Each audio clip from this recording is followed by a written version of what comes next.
Hello my friends, मैं doctor Imran Khan आपका स्वागत करता हूं सिविल प्रिपरेशन बीकानेर पर। और चलिए शुरू करते हैं आपके सिलेक्शन का सफ़र, आपके सफलता का सफ़र। और आपको अच्छे से पता है, अपनी राजस्थान ज्योग्राफी चल रही है। और राजस्थान ज्योग्राफी में अपने ने राजस्थान के भौतिक विभाग या physical divisions of Rajasthan complete कर लिए हैं। अब अपने क्या पढ़ने वाले हैं? अब अपने राजस्थान के क्लाइमेट पे आएंगे। ठीक है, जलवायु, राजस्थान की जलवायु। लेकिन राजस्थान की जलवायु को समझने से पहले हमें कहीं ना कहीं अक्षांशों की सहायता से, लैटिट्यूड्स की हेल्प से, जब हम पृथ्वी को अलग अलग क्लाइमेटिक जोन्स में बांटते हैं, जब हम बोलते हैं ट्रॉपिकल, टेम्परेट या फिर फ्रिजिड जोन, ठीक है, हम क्या बोलते हैं, उष्ण, उपोष्ण, शीतोष्ण या शीत कटिबंधीय क्षेत्र, तो कहीं ना कहीं हमें समझना पड़ेगा। और हमें समझना पड़ेगा कि सूर्य की स्थिति के सापेक्ष, या पृथ्वी जो सूर्य के चारों ओर क्या करती है, परिक्रमा करती है, तो उससे पृथ्वी के सापेक्ष सूर्य की स्थिति में परिवर्तन आता है। द पोजीशन जो होती है सन की, वो चेंज होती रहती है पूरे साल भर में। ठीक है, पूरे वर्ष भर में पोजीशन चेंज होती है। तो उसके अकॉर्डिंग ही वेदर चेंजेस होते हैं, उसके अकॉर्डिंग ही उसी से डे की जो लेंथ है, दिन की जो लंबाई है, वो कम ज्यादा होती है। तो ये कंसेप्ट अगर हमें समझ में आ गया, तो आपको बहुत ही अच्छे से समझ में आ जाएगा कि राजस्थान में जून के महीने में ही ग्रीष्म ऋतु क्यों होती है, समर सीजन क्यों होता है, और दिसंबर के अंदर ही विंटर सीजन क्यों होती है, शीत ऋतु क्यों होती है भाई। ठीक है। और मेन चीज, क्या दिसंबर में पूरी पृथ्वी पर ही शीत ऋतु या विंटर सीजन होता है, या फिर ऐसा होता है कि नॉर्दर्न हेमिस्फेयर और साउदर्न हेमिस्फेयर, उत्तरी गोलार्ध और दक्षिणी गोलार्ध में मौसम जो होते हैं, वो बिल्कुल एक दूसरे के विपरीत होते हैं, उल्टे होते हैं। तो ये चीजें समझने के लिए हमें कहीं ना कहीं ये टॉपिक समझना होगा। ये एक तरीके से आज की जो क्लास है, वो एक कंसेप्चुअल टॉक है। कंसेप्ट पे बात करेंगे अपने, रटने वाली चीजें नहीं। ठीक है, फैक्ट्स नहीं मिलेंगे आपको इसमें। ये सारा आपका दिमाग जो है अपने को खोल के, मतलब कहते हैं ना, खिड़की दरवाजे खोल के, सीट की पेटी एकदम टाइट करके बैठना है इस क्लास के अंदर। और चीजें बहुत ही बेहतरीन तरीके से समझ लेनी है, ताकि ताकि देखो, सिंपल सीधी सी बात है, लोग आपके मन में क्या डाल देते हैं कि यार चीजें रट लो। लेकिन मैं कहता हूँ यार, कंसेप्ट डेवलप कर लो ना, चीजें अपने आप ही रट जाएगी। ठीक है, अपने आप ही क्या हो जाएगी, रट जाएगी। आपको रटना क्यों है कि 21 जून को ही सबसे बड़ा दिन है? आप कंसेप्ट बिठाओ ना कि 21 दिन को सबसे बड़ा दिन क्यों है, अपने आप ही याद हो जाएगा, अपने आप ही चीज याद हो जाएगी। क्लियर है ना? सिंपल सिंपल सा है। तो देखो, बहुत ही सिंपल चीज है। ठीक है, डरना नहीं है अपने को। हम क्या देखने वाले हैं, पृथ्वी के सापेक्ष सूर्य की जो अलग अलग स्थितियां हैं, जो सूर्य की अलग अलग पोजीशन है, उससे क्या चेंजेस आते हैं, और कैसे वो हमारे क्लाइमेट या वेदर या क्लाइमेट या जलवायु, ठीक है, वेदर या मौसम को प्रभावित करता है या करती है। क्लियर है? तो चलिए भाई, शुरू करते हैं आज की क्लास, बहुत ही इंटरेस्टिंग रहने वाली है। ठीक है, तो भाई मान लीजिए ये अपनी पृथ्वी है। ठीक है, थोड़ा गोल बनाते हैं। मान लीजिए ये अपनी पृथ्वी है। ठीक है, और आपको अच्छे से पता है, पृथ्वी को हम अक्षांश और देशांतरों, लैटिट्यूड्स एंड लॉन्गिट्यूड्स की हेल्प से क्या कर सकते हैं, बांट सकते हैं। ठीक है, अब लैटिट्यूड या लॉन्गिट्यूड या अक्षांश देशांतर क्या होते हैं, तो हम नॉर्मल बोल देते हैं भाई कि सर लेटिव रेखाएं लैटिट्यूड्स या अक्षांश होती हैं। ठीक है, मतलब ये क्षैतिज रेखाएं, ठीक है, पश्चिम से पूर्व की ओर विस्तारित जो होती हैं। और इस तरीके से, मतलब ये तो हॉरिजॉन्टल हो गया, इस तरीके से खड़ी रेखाएं या फिर वर्टिकल लाइंस जो होती है, उत्तर से दक्षिण की ओर विस्तारित, नॉर्थ से साउथ की ओर एक्सटेंडेड, ये सर देशांतर या लॉन्गिट्यूड्स होते हैं। ठीक है, तो ये ठीक है, गलत नहीं है। ठीक है, लेकिन एग्जैक्ट चीज नहीं है ये। ठीक है, समझने के हिसाब से या बहुत ही सिंपल वर्ड्स में आप समझ सकते हो, लेकिन वास्तव में अक्षांश और देशांतर जो होते हैं, लैटिट्यूड्स और लॉन्गिट्यूड जो होते हैं, वो कोण होते हैं। अब एक चीज और बता दूं मैं, कि यहाँ पर अक्षांश और देशांतर की पूरी महागाथा अपने नहीं गाने वाले। इस पर मैंने एक अलग से वीडियो डाल रखा है, हालांकि वो व्हाइट बोर्ड पर है, लेकिन आपको बहुत ही अच्छे से समझ में आ जाएगा, उसको जरूर देख लेना। लैटिट्यूड्स एंड लॉन्गिट्यूड्स, अक्षांश और देशांतर पर एक कंसेप्ट टॉक की हुई है मैंने, उसको आराम से देखना। ठीक है, बहुत ही सलीके से, बहुत ही बेहतरीन तरीके से आपको चीजें समझ में आ जाएगी। अभी बहुत ज्यादा वीडियोस है नहीं, तो ऐसा कोई नहीं है कि प्ले लिस्ट वगैरह ढूंढनी पड़ेगी आपको। वीडियो की लिस्ट चेक करना, आराम से मिल जाएगा। ठीक है, और उसको देख, अक्षांश, बहुत ही गारंटी देता हूँ, बहुत अच्छे से समझ में आ जाएंगे। ठीक है, अब मेरी बात ध्यान से सुनो भाई। यहाँ पर अक्षांश और देशांतर की थोड़ी सी बात अपने जरूर करेंगे, लेकिन वीडियो को आखिर तक देखना, क्योंकि आपको लगेगा कि शुरुआत वाली चीजें आपकी देखी हुई है, लेकिन बाद में जो चीजें हैं वो चेंज होती चली जाएगी, और बहुत जरूरी है। और सीधे आरएस के अंदर कई बार वहां से ही क्वेश्चन उठा लेते हैं। तो अब देखिए भाई, अक्षांश और देशांतर वास्तव में क्या है, कोण है। कोण को अपने डिग्री में शो करते हैं, और 1 डिग्री का जो कोण होता है उसे भी हम 60 छोटे कोणों में, एंगल्स में डिवाइड कर सकते हैं, तोड़ सकते हैं।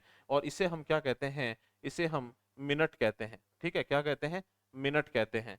और 1 मिनट को भी हम 60 छोटे पार्ट्स में या 60 छोटे कोणों में तोड़ सकते हैं, और इसे हम क्या कहते हैं, इसे हम सेकंड कहते हैं। क्या कहते हैं, सेकंड कहते हैं। तो 1 डिग्री जो है वो 60 मिनट में, और 1 मिनट जो है वो 60 सेकंड में अपने बांट सकते हैं, तोड़ सकते हैं। जैसे किलोमीटर को मीटर, मीटर को सेंटीमीटर, और ऐसे आगे। ठीक है, अब मेरी बात ध्यान से सुनना भाई। मान लीजिए पृथ्वी के भीतर, अंदर ये एक लाइन है। तो इसे भूमध्य रेखा नहीं समझना अपने को, ये मैंने भूमध्य रेखा नहीं बनाई है। इस तरीके से समझें कि ये एक रेखा है, इसके चारों ओर पृथ्वी है। इसके चारों ओर क्या है, पृथ्वी है। और पृथ्वी की सतह पर हम कहीं खड़े हैं, जैसे मैं बीकानेर में हूँ। तो भाई सिंपल सीधी सी चीज है, पृथ्वी की सतह पर मैं कहीं खड़ा हूँ। ठीक है, ये मैं कहीं खड़ा हूँ। ठीक है, ये बीकानेर है। तो मैं पृथ्वी के केंद्र बिंदु से, ये क्या है, पृथ्वी का केंद्र बिंदु। ठीक है, ये क्या है, पृथ्वी का केंद्र बिंदु। ठीक है, जो पृथ्वी की सतह से लगभग कितनी डेप्थ पर है, कितनी गहराई पर है, 6378 किलोमीटर। ठीक है, लगभग। ये पृथ्वी की त्रिज्या भी बोल सकते हो, इसे आप पृथ्वी की त्रिज्या या रेडियस ऑफ अर्थ भी बोल सकते हो। ठीक है, कितनी है, 6378 किलोमीटर। फैक्चुअल चीज पे नहीं जाना, हो सकता है गलत हो, लेकिन ऑलमोस्ट मेरे हिसाब से सही है। हम यहाँ खड़े हैं, तो हम इस केंद्र बिंदु से कोई ना कोई कोण का निर्माण कर रहे हैं।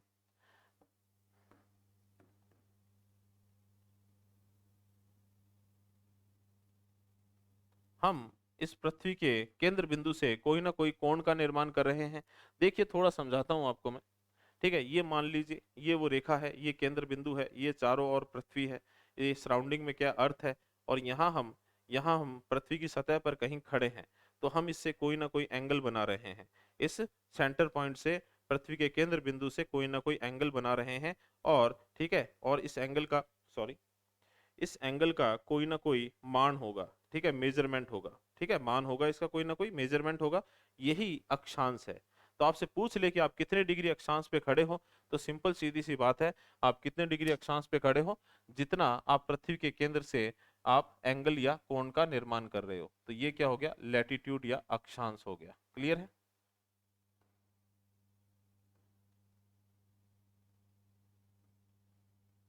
क्लियर है। अब देखिए एक चीज और, थोड़ा सा इमेजिन करना। मैं भी इसीलिए बोला दिमाग के खिड़की दरवाजे खोल के रखना, और पेटी बांध लेना। क्यों, क्योंकि अपने को क्लास देखनी है। ऐसे नहीं यार, ये तो मेरे समझ से बाहर जा रही है। अब क्यों जा रही है भाई, आरएस देना है ना आपको, आरएस देना है या छोटा एग्जाम देना है, कोई आरएस देना है ना, तो चीजों को समझ के रहेंगे। ऐसे कैसे समझ में नहीं आएगी, आएगी समझ में। ठीक है, ये देखो, ये आप क्या कर रहे हो, एंगल बना रहे हो। तो ये एंगल के सापेक्ष आप पृथ्वी की सतह पर पूरा एक वृत्त बना दो, पूरा एक वृत्त बना दो। इस वृत्त पर हर एक बिंदु पर ये कोण का मान, मेजरमेंट एक ही रहेगा, रहेगा ना। तो यहाँ बना देते हैं अपने।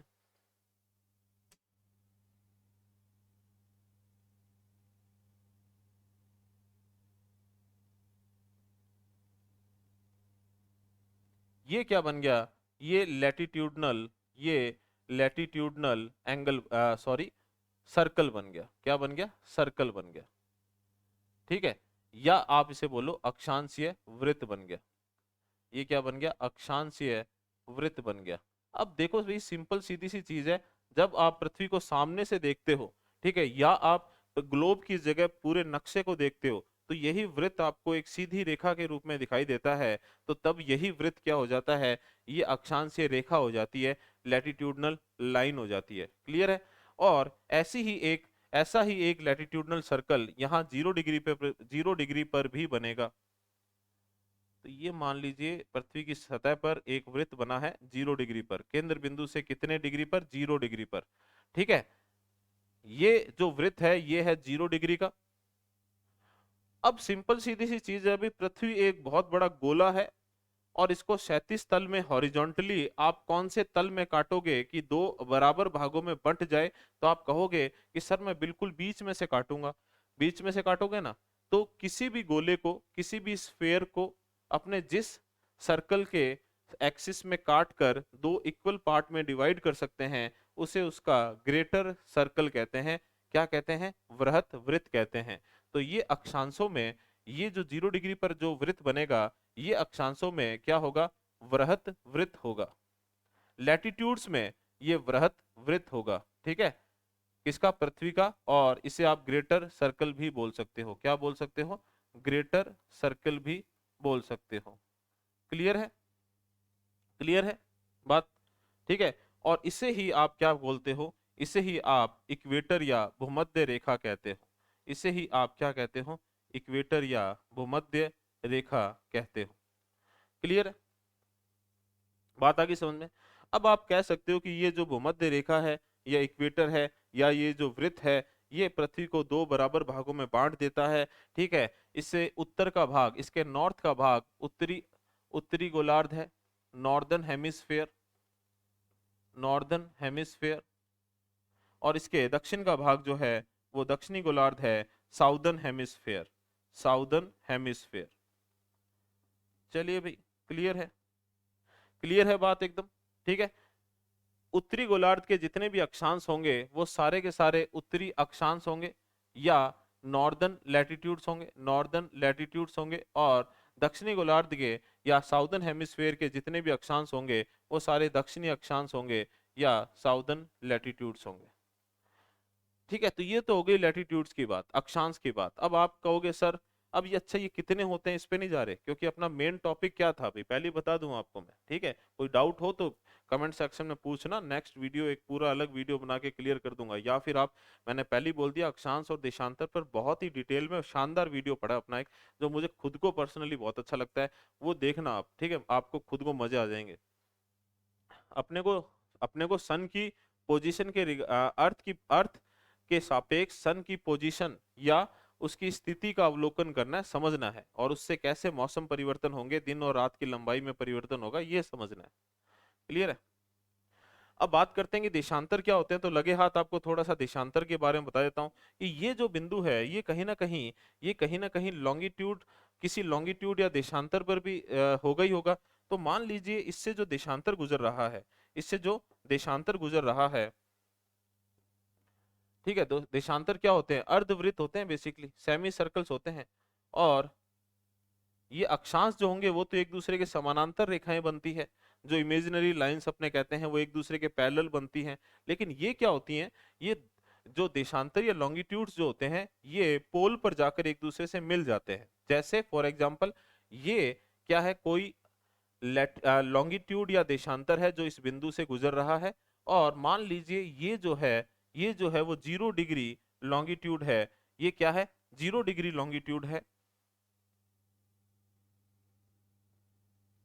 या 0 डिग्री देशांतर है, जिसे जिसे इंग्लिश में क्या कहते हैं? Prime meridian, prime meridian. और हिंदी में कहते हैं प्रधान याम्योत्तर। क्या कहते हैं? प्रधान याम्योत्तर।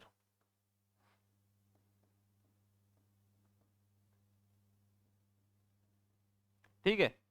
अब मेरी बात ध्यान से सुनना अभी। पृथ्वी क्योंकि एक पूरा एक गोला है, तो पृथ्वी को जब हम क्षैतिज तल में काटते हैं, ठीक है, क्षैतिज तल में काटते हैं तो एक तरीके से सिंपल सीधी सी बात है कि ये गोला है, इसको बिल्कुल बीच में से ही काटना पड़ेगा। इसीलिए भूमध्य वृत्त जो है वो वृहत वृत्त है।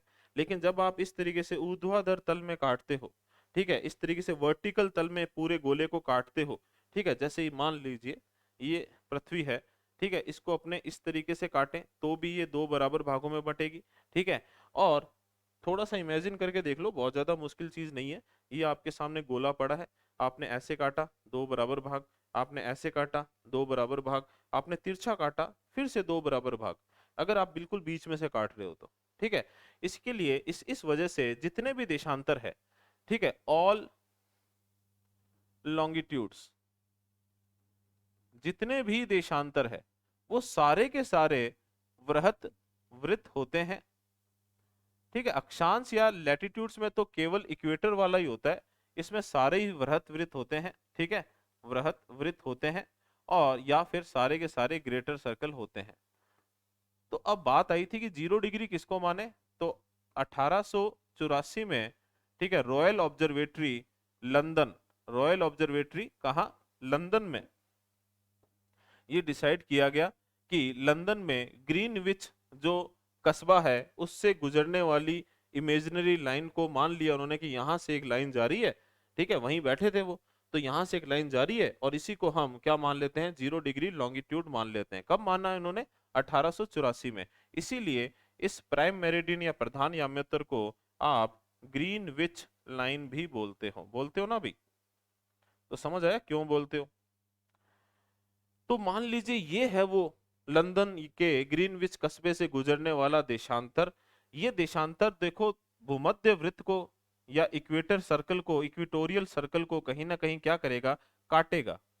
सेम ऐसे ही ये जो बिंदु है जिस पर अपने खड़े हैं, ये यहां से इससे गुजरने वाला देशांतर भी, ठीक है, कहीं ना कहीं भूमध्य वृत्त को कहीं ना कहीं काटेगा, काटेगा भाई। तो अब इन दोनों बिंदुओं को केंद्र से मिला दो, ये अपने ने दोनों बिंदुओं को केंद्र से मिला दिया, तो यहां पर भी देखो एक कोण बन गया, बन गया।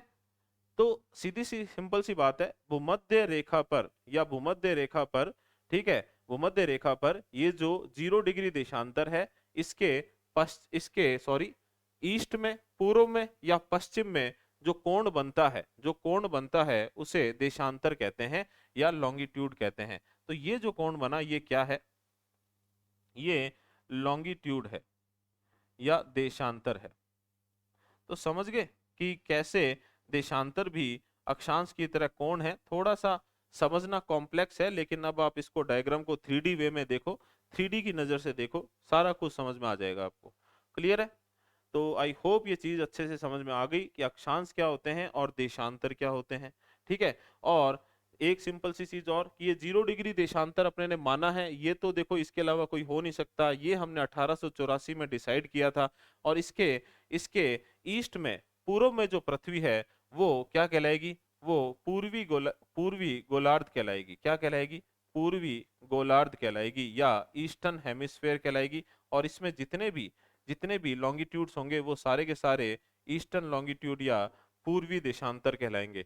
सेम ऐसा ही इसके पश्चिम की जो पृथ्वी है वो क्या कहलाएगी, वो पश्चिमी गोलार्ध कहलाएगी, वो पश्चिमी गोलार्ध कहलाएगी, ठीक है, वेस्टर्न हेमिस्फेयर कहलाएगी। और इसमें इसमें जितने भी देशांतर हैं वो सारे के सारे वेस्टर्न लॉन्गिट्यूड्स कहलाएंगे। क्या कहलाएंगे, वेस्टर्न लॉन्गिट्यूड्स कहलाएंगे। ठीक है, आई होप ये चीज अच्छे से समझ में आ गई आपको। और स्क्रीनशॉट लेना चाहो तो ले लो, मैं पानी पी लेता हूँ थोड़ा सा, ठीक है। लगातार दूसरा वीडियो है ये मेरा, और आज से घर पे जो सेटअप किया है उससे वीडियो आने शुरू हो गए। इसका स्क्रीनशॉट ले लो, और अक्षांश की सहायता से और सूर्य की स्थिति, पोजीशन और लैटिट्यूड्स की हेल्प से थोड़ी देर में, मतलब थोड़ी देर में क्या, 2 सेकंड के अंदर अपने पूरा कंसेप्ट समझेंगे।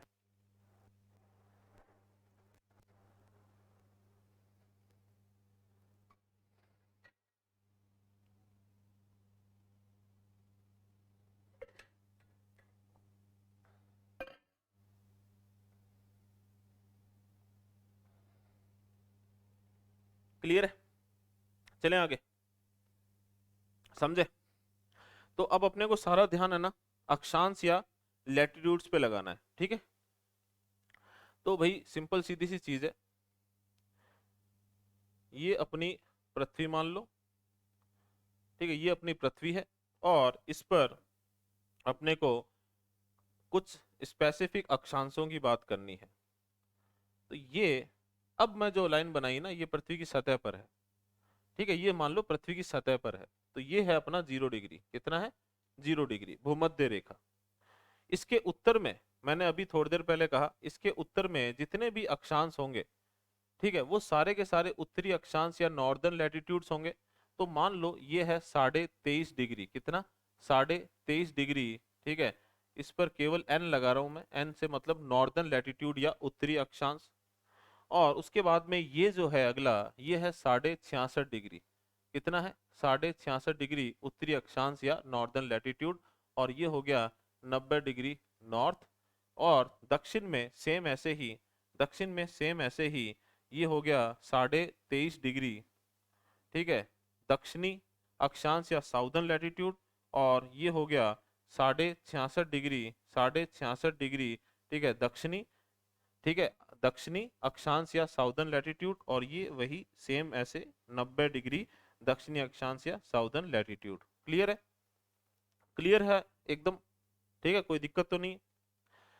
अब ये 23.5 डिग्री को एक और बताता हूँ भी, जो भी साढ़े साढ़े 66 हो चाहे 23.5 हो, इस 23.5 को अपने इस तरीके से भी लिख सकते हैं, 23 डिग्री 30 मिनट। ठीक है, तो इसको आप चाहे 66.5 पे लागू करो, चाहे 23.5 पे लागू करो। क्यों? क्योंकि 1 डिग्री में कितने होते हैं? 60 मिनट होते हैं, तो आधे डिग्री में कितने होंगे? 30 मिनट होंगे। क्लियर है?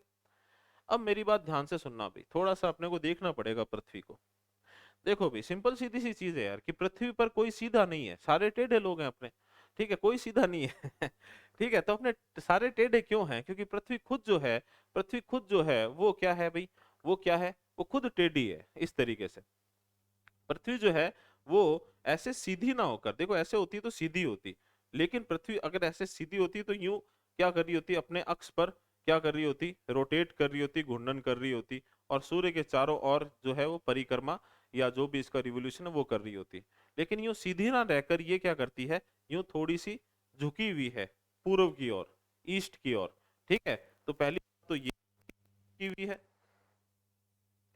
कितनी झुकी हुई है? ये कोण कितना है? तो भाई इस पृथ्वी को आप इस तरीके से देखो। पृथ्वी जो है, ये तो मैंने जो लिया ना वो ग्लोब है। ग्लोब में तो एकदम गोल दिखाते हैं पृथ्वी को, लेकिन ऐसी एकदम गोल नहीं होती पृथ्वी, ऐसे पूरी तरीके से स्फेयर या पूरा गोलाकार नहीं होती। ठीक है, जो पृथ्वी जो है वो अपने उत्तरी और दक्षिणी गोलार्ध पर चपटी होती है। ठीक है, और बीच में से यूं लगभग ऐसी होती है, और इससे भी ज्यादा उबड़ खाबड़ है। आप नेट पे सर्च करना, मिलेगी आपको चीज। अब देखो भाई, पृथ्वी अगर सीधी होती, अगर पृथ्वी सीधी होती,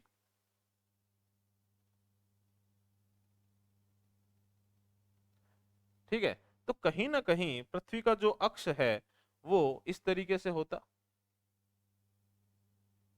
और इसके सापेक्ष पृथ्वी क्या कर रही होती? घूर्णन कर रही होती या रोटेट कर रही होती। लेकिन ऐसा नहीं है। पृथ्वी का जो रोटेशनल एक्सिस है या घूर्णन अक्ष है वो ये है।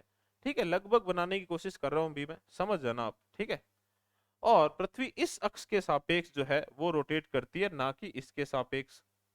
तो ये तो है पृथ्वी का एक्सिस, पृथ्वी का अक्ष, और ये क्या है? ये पृथ्वी का रोटेशनल एक्सिस है या घूर्णन अक्ष है, या क्या है? घूर्णन अक्ष।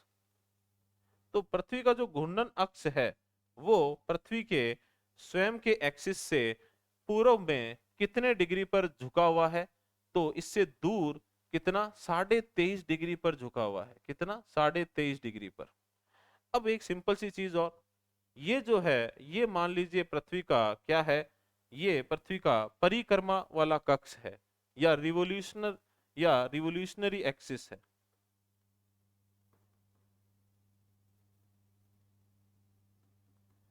ठीक है, परिक्रमण, ठीक है, अक्ष है या तल है, जो भी मान लो इसको। तो अगर पृथ्वी यूं सीधी होती और यही पृथ्वी का घूर्णन अक्ष होता, रोटेशनल एक्सिस होता, तो ये जो है, ये जो कोण है, ये ऑलमोस्ट कितना है? ये कितना है? 90 डिग्री। लेकिन वास्तव में पृथ्वी का घूर्णन अक्ष तो ये है, जो इसके मेन अक्ष से पूर्व में कितना दूर हो गया? 23.5 डिग्री। या मैं कहूं कि 23.5 डिग्री परिक्रमण अक्ष की ओर झुक गया। कौन सी दिशा में? पूर्व दिशा में, ईस्ट डायरेक्शन में। और इसकी वजह से पृथ्वी का जो रोटेशनल एक्सिस है और पृथ्वी का जो रिवोल्यूशनरी एक्सिस है, पृथ्वी का जो घूर्णन अक्ष है और पृथ्वी का जो परिक्रमण अक्ष है, इन दोनों के बीच में ये जो कोण बना या बच गया, ये कितना है? तो 90 डिग्री में से 23.5 घटा दो, तो ये बच गया 66.5 डिग्री। कितना बच गया? 66.5 डिग्री। तो इससे क्या फर्क पड़ता है? तो इससे फर्क ये पड़ता है भाई, फिर से देख लो भाई। ठीक है, थोड़ा समझ लेना इस चीज को। अब क्या है कि कोई भी बुक उठाओगे ना तो आराम से चीज समझ में आ जाएगी, दिक्कत नहीं होगी आपको। ठीक है, कोई भी फिजिकल ज्योग्राफी की कोई भी बुक उठा लेना, ये सारा कंसेप्ट आपका क्लियर हो जाएगा। ठीक है, चलिए, तो पृथ्वी के साथ खेलते हुए, लेकिन ग्लोब के साथ खेलते हुए, वरना पृथ्वी के साथ नहीं खेलना चाहिए। और खेलना मतलब पर्यावरण प्रदूषण वगैरह, और इस पे हमारी जिम्मेदारी बनती है। तो हमें हमारी पृथ्वी जो हमारी माँ के समान है उसके प्रति हमारी जिम्मेदारियों को समझना चाहिए भी। ठीक है, चलिए जो भी है। अब देखिए, अगर पृथ्वी इस प्रकार पूर्व में झुकी हुई है तो कोई ना कोई साल में एक स्थिति होती होगी, मान लीजिए सूर्य है ये, तो कोई ना कोई ऐसी स्थिति होती होगी जब दक्षिणी गोलार्ध जो है वो सूर्य की ओर और उत्तरी गोलार्ध सूर्य से दूर होता होगा। ठीक है, और इसके इस अब देखो पश्चिम से पूर्व की ओर, अच्छा यहाँ अब दिखेगा, पश्चिम से पूर्व की ओर पृथ्वी क्या करती है, घूर्णन करती है। तो इसके ठीक 3 महीने बाद पृथ्वी की एक ऐसी पोजीशन आएगी कि उत्तरी गोलार्ध और दक्षिणी गोलार्ध दोनों सूर्य से बराबर दूरी पर होंगे और सूर्य की सीधी रेखाएं कहाँ कहाँ पहुंच रही होगी, भूमध्य रेखा पर पहुंच रही होगी। ठीक है, और इससे 3 महीने पहले की जो पोजीशन थी उस पर उत्तरी गोलार्ध दूर था और दक्षिणी गोलार्ध जो है साउदर्न हेमिस्फेयर सूर्य की तरफ था। लेकिन इस पोजीशन पे सूर्य की जो सीधी किरणें हैं वो यहाँ कहाँ, दक्षिणी ध्रुव या साउथ पोल पे नहीं पहुंचती, कहाँ पहुंचती है, 23.5 डिग्री दक्षिणी अक्षांश पे पहुंचती है। अभी इनके नाम और देखेंगे अपने, ठीक है, पहले समझा रहा हूँ। 23.5 डिग्री किस पर, दक्षिणी अक्षांश है। चलिए पहले नाम देख लेते हैं, फिर वापस से यहाँ तक की बात समझ में आ गई आपके। तो पहले तो इनके नाम देखते हैं अपने, ठीक है। ये आपको अच्छे से पता है ये भूमध्य रेखा है या ये क्या है, इक्वेटर है। ठीक है, ये जो 23.5 डिग्री उत्तरी अक्षांश है ये ट्रॉपिक ऑफ कैंसर है इंग्लिश में, और हिंदी में इसे कहते हैं कर्क रेखा। क्या कहते हैं, कर्क रेखा। ठीक है, और ये जो 23.5 डिग्री दक्षिणी अक्षांश है, साउदर्न हेमिस्फेयर है, ये है ये है ट्रॉपिक ऑफ कैप्रिकॉन। ठीक है भाई, और सबको पता है भाई, आपको रटा हुआ है जानता हूं मैं, ये है मकर रेखा। क्या है, मकर रेखा।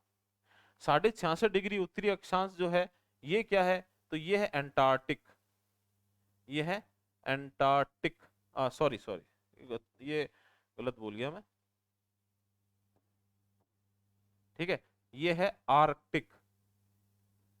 दिमाग यहां पहुंच चुका था क्योंकि अभी अपने ने बोला ना मकर रेखा, तो मकर रेखा के बाद दिमाग में आई एंटार्क्टिक रेखा, लेकिन बात अपने इसकी कर रहे थे। तो भाई ये है आर्टिक रेखा या आर्टिक लाइन। ठीक है,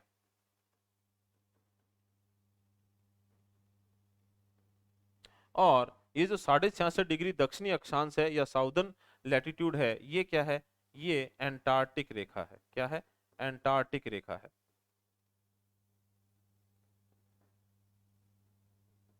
और वैसे भी है ना, ये जो आर्टिक और एंटार्क्टिक वर्ड है एक दूसरे के विपरीत शब्द है, लग नहीं रहा जैसे एंटोनिम्स है, विपरीत विलोम शब्द हैं, आर्टिक एंटार्क्टिक बोलते हैं ना अपने ऐसे।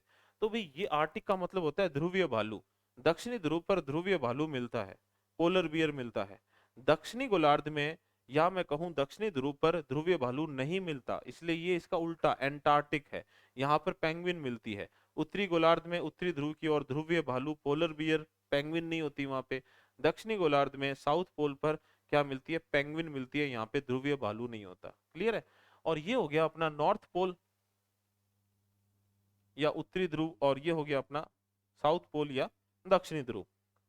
हाँ भाई, बात क्या कर रहे थे अपने कि जो सूर्य की स्थिति या पृथ्वी सूर्य के सामने इस प्रकार आती है, सूर्य की स्थिति तो क्या होती है, पृथ्वी की स्थिति बदल रही है, तो पृथ्वी इस प्रकार सूर्य के सामने आती है कि ये जो उत्तरी गोलार्ध है ये या फिर उत्तरी ध्रुव जो है वो विपरीत दिशा में, और दक्षिण का ध्रुव जो है या दक्षिणी गोलार्ध है वो सूर्य की ओर है।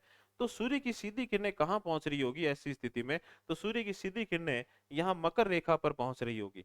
इसके बाद देखो मकर रेखा पर पहुंच रही है, इसके बाद पृथ्वी की जो स्थिति है 3 महीने बाद ठीक इस प्रकार होगी कि सूर्य उत्तरी और दक्षिणी ध्रुव से बराबर दूरी पर होगा।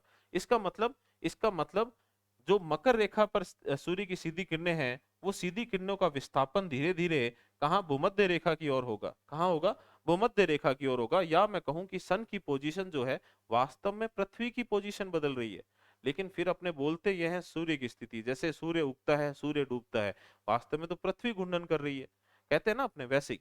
तो सूर्य की स्थिति जो है वो उत्तर की ओर, नॉर्थवर्ड मूवमेंट, उत्तरायण होने लगेगा भूमध्य रेखा की ओर। और इसके ठीक 3 महीने बाद क्या स्थिति आएगी, तो देखिए यूं पूरा ये रिवॉल्व करके इधर आ गई और ये पृथ्वी आ गई इधर, और तो पृथ्वी का जो उत्तरी उत्तरी ध्रुव है या उत्तरी गोलार्ध है वो सूर्य की ओर और दक्षिणी ध्रुव जो है या दक्षिणी गोलार्ध है वो सूर्य से दूर।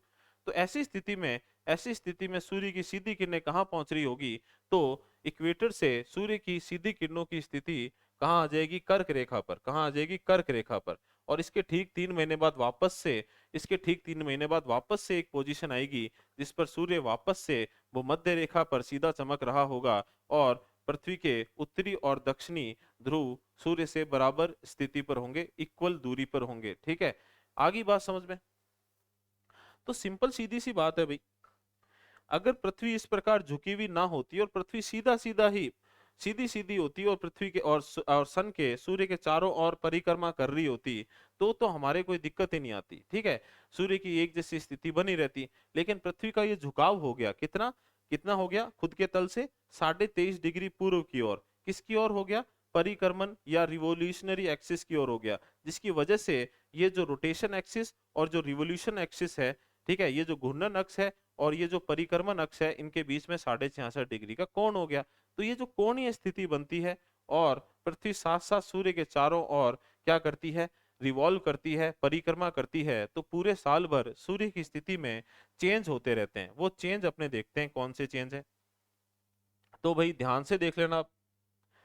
ठीक है, एक स्थिति ऐसी थी जब सूर्य की सीधी किरणें कहाँ पहुंच रही थी? ट्रॉपिक ऑफ कैप्रिकॉन, मकर रेखा पर। ठीक है, थोड़ा सा और ऊपर बना देते हैं भाई।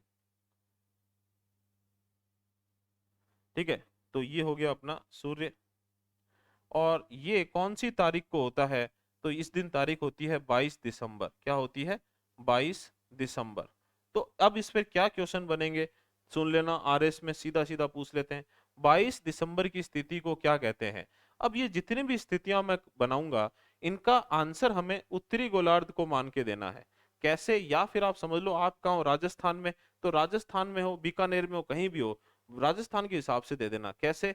तो देखो ऐसे भाई कि भारत की स्थिति कहाँ है? तो कर्क रेखा भारत के लगभग बीच में से गुजरती है। और राजस्थान कहाँ है? राजस्थान यहाँ है। ठीक है, कर्क रेखा दक्षिणी राजस्थान से लगभग गुजरती है और हम यहाँ बीकानेर में बैठे हैं। ठीक है, तो अब सीधी सिंपल सी बात है, 22 दिसंबर को सूर्य की सर्वाधिक तिरछी किरणें पहुंच रही है राजस्थान तक। इसका मतलब हमारे यहाँ सूर्य की तिरछी किरणें पहुंच रही है, तापमान बहुत कम होगा, शीत ऋतु होगी। और उत्तरी गोलार्ध में पूरे उत्तरी गोलार्ध में सूर्य की तिरछी किरणें, टिल्टेड रेज पहुंच रही है। इसीलिए 22 दिसंबर को उत्तरी गोलार्ध में क्या है? शीत ऋतु या विंटर सीजन। तो इस स्थिति को कहते हैं शीत अयनांत। क्या कहते हैं? शीत अयनांत। ठीक है, या इसे कहते हैं विंटर विंटर सोलेस्टाइस। ठीक है, स्पेलिंग वगैरह देख लेना भी, कोई छोटी मोटी मिस्टेक हो जाए तो। ठीक है, और मेरी बात ध्यान से सुनना, उत्तरी गोलार्ध में कैसी कौन सी ऋतु होगी? शीत ऋतु होगी, विंटर होगी, दिन छोटे होंगे, रातें बड़ी होगी। ठीक है, 22 दिसंबर को इसीलिए सबसे सबसे छोटा दिन माना जाता है, लेकिन वास्तव में उत्तरी गोलार्ध में सबसे छोटा दिन होता है। ठीक है, पृथ्वी पर मान लेते हैं अपने, लेकिन कहाँ होता है? उत्तरी गोलार्ध में। दक्षिणी गोलार्ध में इस समय भयंकर गर्मी पड़ रही होगी, जून के महीने जैसी। और ये कौन सी सीजन होगा यहाँ पे? समर सीजन होगा। क्या होगा? समर सीजन होगा। दिन क्या होंगे? बड़े होंगे और रातें कैसी होगी? छोटी। ठीक विपरीत। लेकिन इस स्थिति को, इस पोजीशन को शीत अयनांत या विंटर सोलेस्टाइस ही कहते हैं, क्योंकि जब ये चीजें तय हो रही थी तो सब उत्तरी गोलार्ध में ग्रीनविच कस्बे में बैठ के 1884 के आसपास ये सारी चीजें तय करने में लगे हुए थे। तो नाम जो रखे गए वो उत्तरी गोलार्ध के हिसाब से रख दिए गए। क्लियर है? इस स्थिति के बाद क्या होगा? तो अब देखो कैसे याद करना है, क्या क्या याद करना है। एक चीज एक से याद कर लो, बाकी सबसे अपने आप याद हो जाएगी। 22 दिसंबर की स्थिति को सूर्य कहाँ होता है? सूर्य की स्थिति या पोजीशन कहाँ होती है? आपका आंसर आएगा ट्रॉपिक ऑफ कैप्रिकॉन पर, मकर रेखा पर। इस स्थिति को क्या कहते हैं? शीत अयनांत कहते हैं या विंटर सोलेस्टाइस कहते हैं। ठीक है, इस स्थिति में या शीत अयनांत को या 22 दिसंबर को उत्तरी गोलार्ध में कौन सी ऋतु होती है? विंटर सीजन होती है। विंटर सीजन होता है, दिन छोटे होते हैं, रातें बड़ी होती है। ठीक है, और दक्षिणी गोलार्ध में इस समय क्या है? समर सीजन है, दिन बड़े हैं और रातें छोटी है। ठीक है, और दिसंबर में अगर हमारी क्रिकेट टीम जो है वो ऑस्ट्रेलिया गई होती है खेलने, तो पढ़ना अखबार में कि 40 डिग्री में खेलते हुए जो है प्लेयर्स का हाल बुरा हुआ। क्यों? क्योंकि दिसंबर में यहाँ कहीं ऑस्ट्रेलिया है, ऑस्ट्रेलिया में होती है गर्मी और अपने यहाँ होती है सर्दी। ठीक है, आगे बात समझ में, चलें आगे। अगली चीज, इस स्थिति के बाद, विंटर सोलेस्टाइस के बाद या 22 दिसंबर के बाद सूर्य की स्थिति में क्या परिवर्तन आता है? तो ये भूमध्य रेखा की ओर उत्तरायण होने लगता है। क्या होने लगता है? उत्तरायण होने लगता है। ठीक है, या हम कहेंगे नॉर्थवर्ड मूवमेंट होने करने लगता है, या नॉर्थवर्ड मूवमेंट टुवर्ड्स इक्वेटर करने लगता है। ठीक इसके 3 महीने बाद सूर्य की स्थिति में क्या परिवर्तन होगा? तो सूर्य जो है वो सीधा, सूर्य की सीधी किरणें कहाँ? भूमध्य रेखा पर आ रही होगी। ठीक है, सूर्य की एकदम सीधी किरणें या डायरेक्ट रेज जो है वो भूमध्य रेखा पर। और किस तारीख को? तो दिसंबर के बाद जनवरी, फरवरी और मार्च। तो 21 से 23 मार्च, हम 21 मार्च लिख देते हैं एक बार। ठीक है, आप एनसीईआरटी उठाओगे तो उसमें 21 से 23 मार्च दिया होता है। ठीक है, तो 21 से 23 मार्च के आसपास सूर्य की स्थिति इस प्रकार होती है कि सूर्य की डायरेक्ट रेज इक्वेटर पर या भूमध्य रेखा पर पहुंच रही होती है। और आपको अच्छे से पता है भाई, हम यहाँ पर अपने राजस्थान को लेकर चल रहे हैं, भारत को लेकर चल रहे हैं। तो हमारे यहाँ पर एक तरीके से शीत ऋतु के बाद में कौन सी ऋतु आती है? वसंत आता है। कौन सी ऋतु आती है? वसंत। तो इस 21 मार्च की स्थिति को क्या कहेंगे? इसे वसंत या बसंत विषुव कहेंगे। क्या कहेंगे? वसंत या बसंत विषुव कहेंगे। ठीक है, इंग्लिश में क्या कहेंगे? स्प्रिंग इक्विनॉक्स कहेंगे। स्प्रिंग इक्विनॉक्स कहेंगे। ठीक है, और इस दिन पूरी पृथ्वी पर दिन और रात क्या होते हैं? बराबर होते हैं। यहीं से विषुव शब्द आया। सूर्य की स्थिति कहाँ? भूमध्य रेखा पर। इसीलिए इसीलिए भूमध्य रेखा को विषुवत रेखा भी कहते हैं। और यहीं से देखो इक्वेटर शब्द आ गया। इक्वेटर, सूर्य की स्थिति इक्वेटर पर होने पर पूरी पृथ्वी पर दिन और रात जो होते हैं वो बराबर होते हैं। लेकिन आपको अच्छे से पता है, अगर उत्तरी गोलार्ध में कौन सी ऋतु है? वसंत ऋतु है, स्प्रिंग है। तो दक्षिणी गोलार्ध में इसका ठीक उल्टा होगा। दक्षिणी गोलार्ध में 21 मार्च को कौन सी ऋतु होती है? अच्छा, ये सॉरी, स्प्रिंग या ये हो गया वसंत। और दक्षिणी गोलार्ध में कौन सी ऋतु होती है? इसका ठीक उल्टा, शरद ऋतु। या शरद ऋतु को क्या कहते हैं भाई? वर्नल भी बोलते हैं और ऑटम भी बोलते हैं। ठीक है, तो ये होगी कौन सी ऋतु? वसंत ऋतु उत्तरी गोलार्ध में। और ये कौन सी होगी? ये होगी शरद ऋतु दक्षिणी गोलार्ध में। अगली चीज, 21 मार्च के बाद सूर्य की स्थिति में क्या परिवर्तन आएगा? तो आप सीधा सिंपल सा है, सूर्य की स्थिति उत्तरायण होगी। अभी भी उत्तरायण होगी, लेकिन हमें क्या याद करना है? ये जो नॉर्थवर्ड मूवमेंट या उत्तरायण है, ये भूमध्य रेखा से किधर है? ट्रॉपिक ऑफ कैंसर की ओर। किधर है? ट्रॉपिक ऑफ कैंसर की ओर या कर्क रेखा की ओर। और इसके ठीक 3 महीने बाद सूर्य की जो स्थिति है, सूर्य की जो स्थिति है वो कहाँ होगी? वो होगी ट्रॉपिक ऑफ कैंसर या कर्क रेखा पर। तो ये होगी सूर्य की स्थिति। ठीक है, इसके 3 महीने बाद मतलब 21 जून को 21 जून को और 21 जून को योग दिवस। और क्यों मनाते हैं? क्योंकि सबसे बड़ा दिन है। और सिंपल सीधी सी बात है, सूर्य की सर्वाधिक सीधी किरणें, ठीक है, मोस्ट क्या कहते हैं, डायरेक्ट रेज हमें मिल रही है। तो भाई सीधी सिंपल सी बात है, हमारे यहाँ तापमान बढ़ गया। और ये कौन सी ऋतु आ गई? शीत से हम आ गए किसमें? ग्रीष्म ऋतु में। और उत्तरी गोलार्ध के हिसाब से ही इस स्थिति या पोजीशन का नाम या नेम देना है। तो ये पोजीशन कौन सी होगी? ये हो गई ग्रीष्म अयनांत। कौन सी पोजीशन होगी ये? ग्रीष्म अयनांत।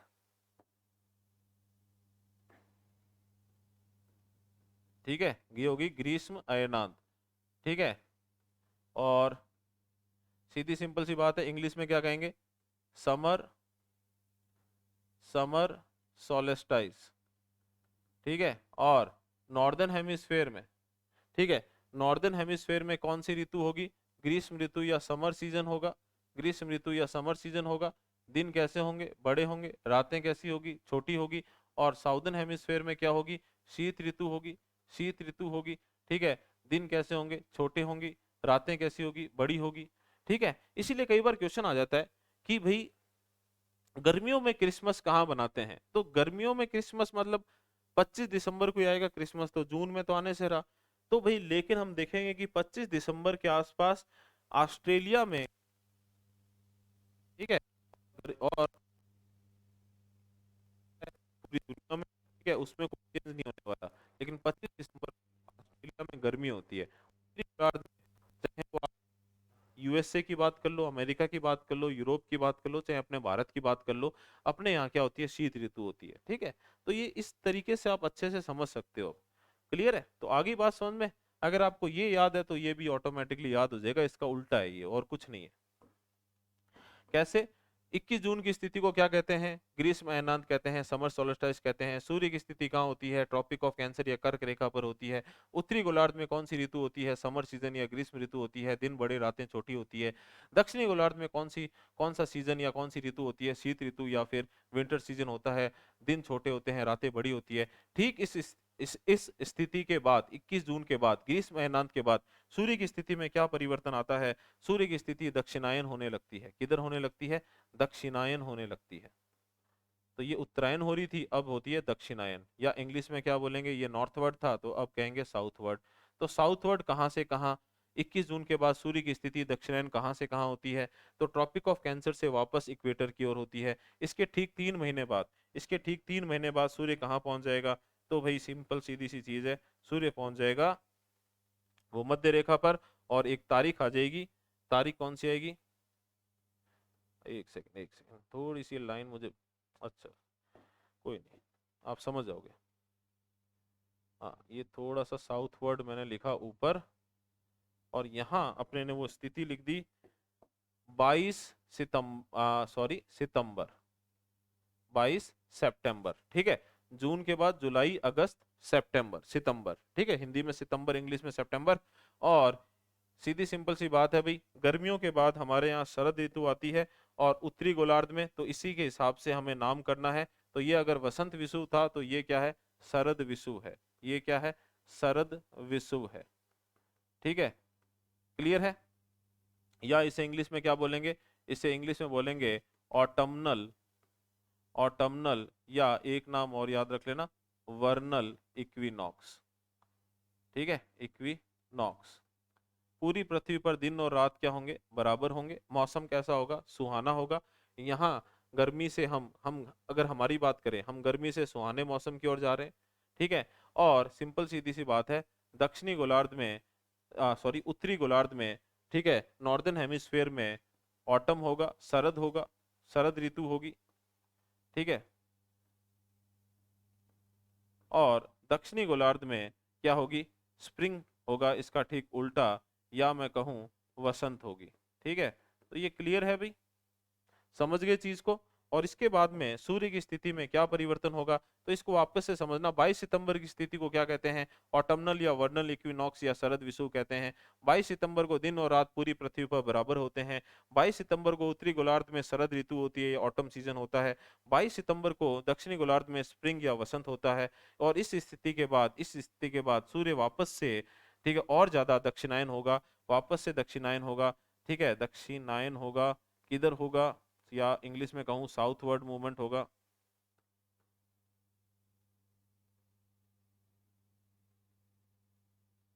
ठीक है, किधर किधर होगा? तो भूमध्य रेखा से, इक्वेटर से वापस ट्रॉपिक ऑफ कैप्रिकॉर्न या मकर रेखा की ओर, और वापस से ये चक्कर वापस से चल जाएगा। अब ये सारी स्थितियां याद कर लो। ठीक है, और इससे आप समझ जाओगे कि राजस्थान में ऋतु परिवर्तन क्यों होता है। ये अपना कंसेप्ट था, बहुत अच्छे से समझ में आ गया होगा। मैं थोड़ा साइड हो रहा हूँ, और इसका ले लो आप क्या, शॉर्ट।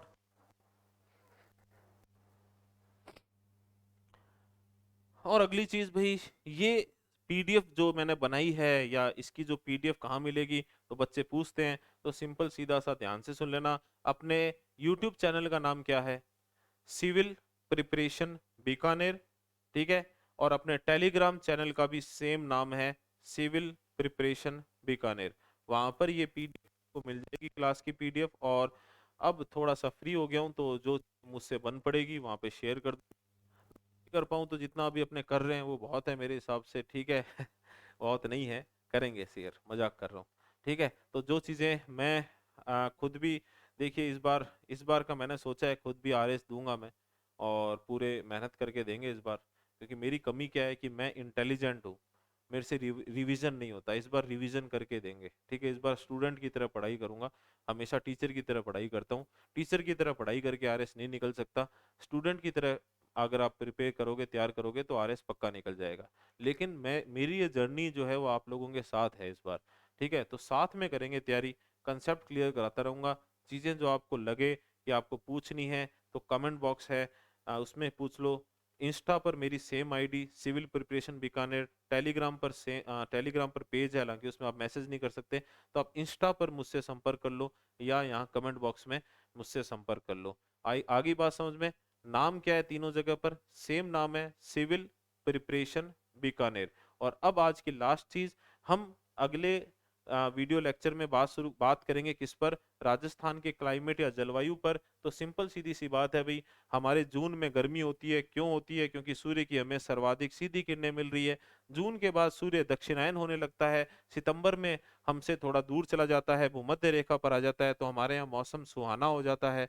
और सितंबर के बाद और ज्यादा साउथवर्ड या दक्षिणायन चला जाता है, तो विंटर सोलेस्टाइस पे सूर्य हमसे सर्वाधिक दूरी पर होता है, और मैक्सिमम टिल्टेड रेज या सर्वाधिक तिरछी किरणें हमें प्राप्त होती है। तो हमारे यहाँ क्या आ जाती है, शीत ऋतु आ जाती है राजस्थान में, ठीक है। 22 दिसंबर को, दिसंबर के बाद 22 दिसंबर की स्थिति या पोजीशन के बाद जो सन है वो नॉर्थवर्ड बढ़ता है, कहाँ, भूमध्य रेखा या इक्वेटर की ओर। और हमारे यहाँ मौसम वापस से थोड़ा सुहाना होने लगता है, तापमान बढ़ने लगता है। तो सिंपल सीधी सी बात है भाई, 22 दिसंबर को हम जहाँ जहाँ गर्म पानी से भी नहीं नहाते हैं, रोज नहीं नहाते हो ना आप, ठीक है, रोज नहाने में जहाँ डर लगता है, वहीं मार्च में, होली में हम ठंडे पानी से होली खेल लेते हैं।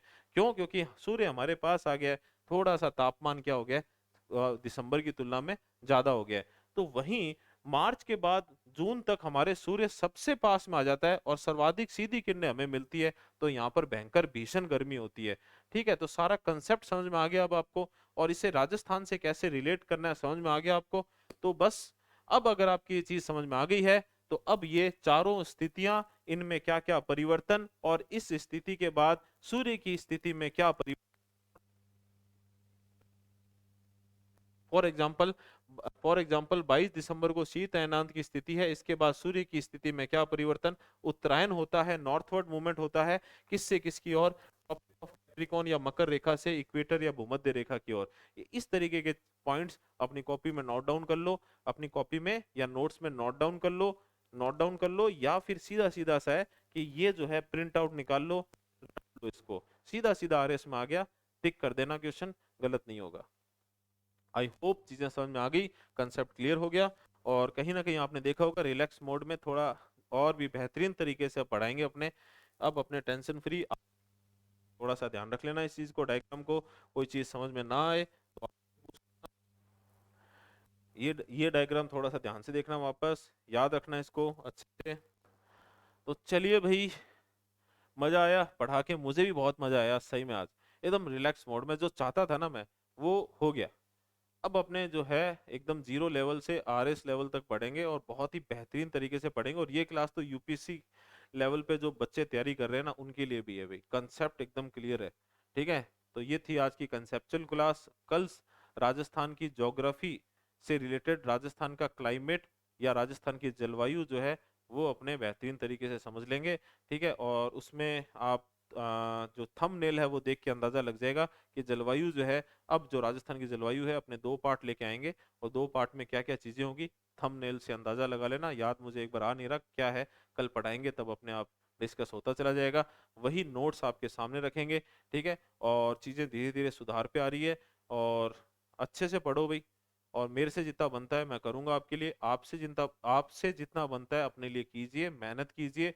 आपका सिलेक्शन ही मेरे लिए गुरु दक्षिणा है। मिलते हैं नेक्स्ट वीडियो लेक्चर में, कल मिलते हैं। और अपना टॉपिक क्या है, क्लाइमेट ऑफ राजस्थान या राजस्थान की जलवायु, ठीक है। थैंक यू, जय हिंद।